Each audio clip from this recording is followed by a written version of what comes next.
Oui, alors j'ai assisté au procès de Dieudonné. J'ai été d'ailleurs exclu par le président quand j'ai rappelé à l'avocat de la LICRA qui disait qu'ils incarnaient l'antiracisme, que la LICRA était d'abord une association juive qui avait été créée en France pour couvrir des assassinats politiques sur les territoires français, notamment de nationalistes ukrainiens, et que donc ce n'était pas une association antiraciste, c'est une association juive. Une association juive ne peut pas être antiraciste par définition. Il suffit de citer Gilad Atzmon. Antiraciste juif est un oxymore, puisque le juif se définit par la filiation, par le sang, donc par la race, et comme peuple élu, c'est-à-dire comme une supériorité sur les autres transmise par le sang.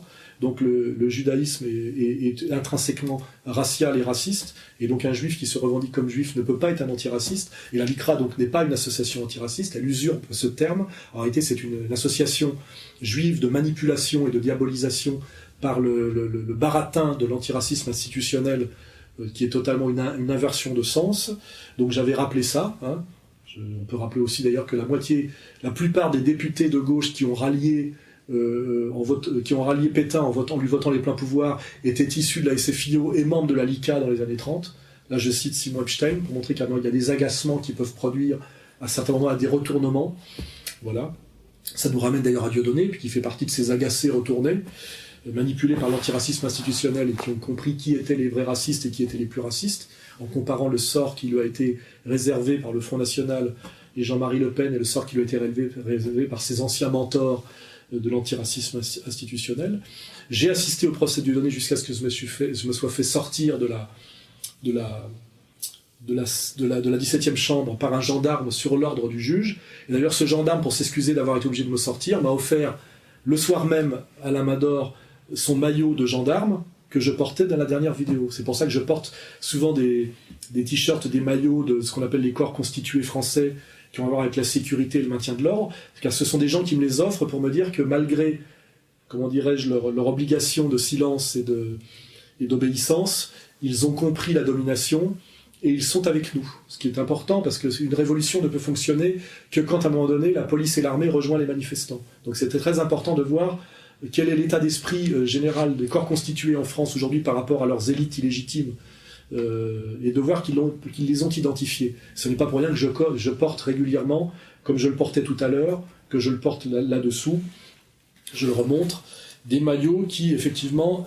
incarnent systématiquement les corps constitués, police, gendarmerie, CRS, armée française, etc.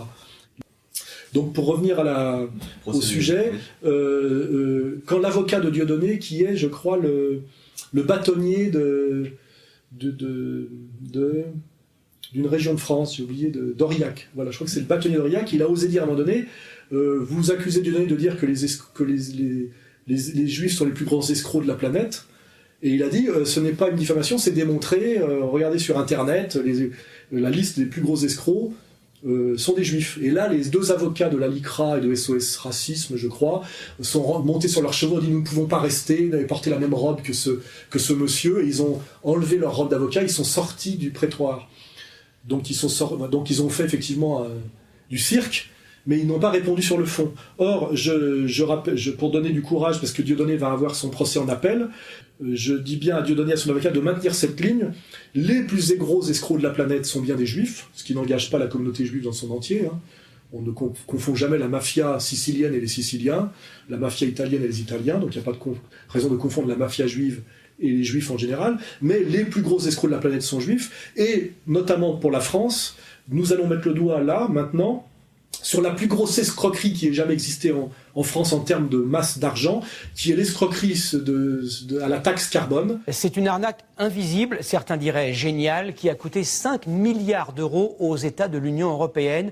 L'escroquerie est liée à la taxe carbone qui permet, vous le savez, aux entreprises d'acheter et de vendre des droits à polluer. L'arnaque consiste à acheter un permis d'émission de quotas de CO2 dans un pays où il n'y a pas de TVA, et de le revendre ensuite dans des pays où il y en a, comme la France.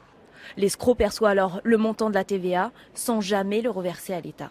Qui est dû à un gang de juifs et de binationaux, je crois, franco-israéliens, clairement identifiés. On est dans la grande criminalité organisée. C'est-à-dire que les phénomènes passent par des multiples sociétés écrans. C'est ce qui implique que le processus ait pris un certain temps pour mettre fin à cette fraude. En France, une quinzaine d'instructions sont en cours. Elles regroupent une centaine de prévenus. Mais beaucoup ont déjà quitté le pays. Plusieurs familles marseillaises impliquées dans l'arnaque ont par exemple été vues à Herzliya, une banlieue chic de Tel Aviv. Et il y a eu, comment dirais-je, une plainte collégiale des juges qui sont chargés de cette affaire, qui ont demandé au ministre des Affaires étrangères, c'est-à-dire à Laurent Fabius, de demander à l'État d'Israël de cesser d'interférer pour les empêcher de travailler sur ce dossier. Voilà.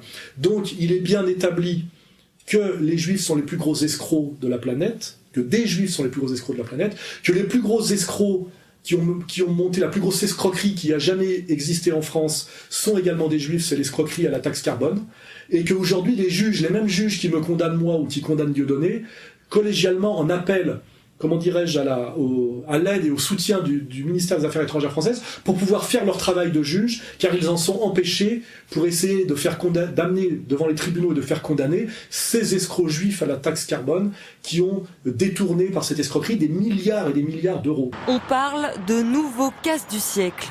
Une fraude qui, en à peine plus d'un an, aurait fait perdre au Trésor public français près de 2 milliards d'euros. C'est clair là-dessus, ce n'est pas une diffamation, ce n'est pas de l'antisémitisme, c'est un constat sociologique, de même qu'il y a la mafia sicilienne, de même qu'il y a la mafia italienne, de même qu'il y a la mafia albanaise, grande spécialiste du trafic d'êtres humains, il y a la plus grande mafia du monde, spécialisée dans le trafic d'organes et les montages d'extorsion financière de haut vol, avec en général la complicité de l'État d'Israël, il faut le savoir, référence au procès Sentier 1, Sentier 2.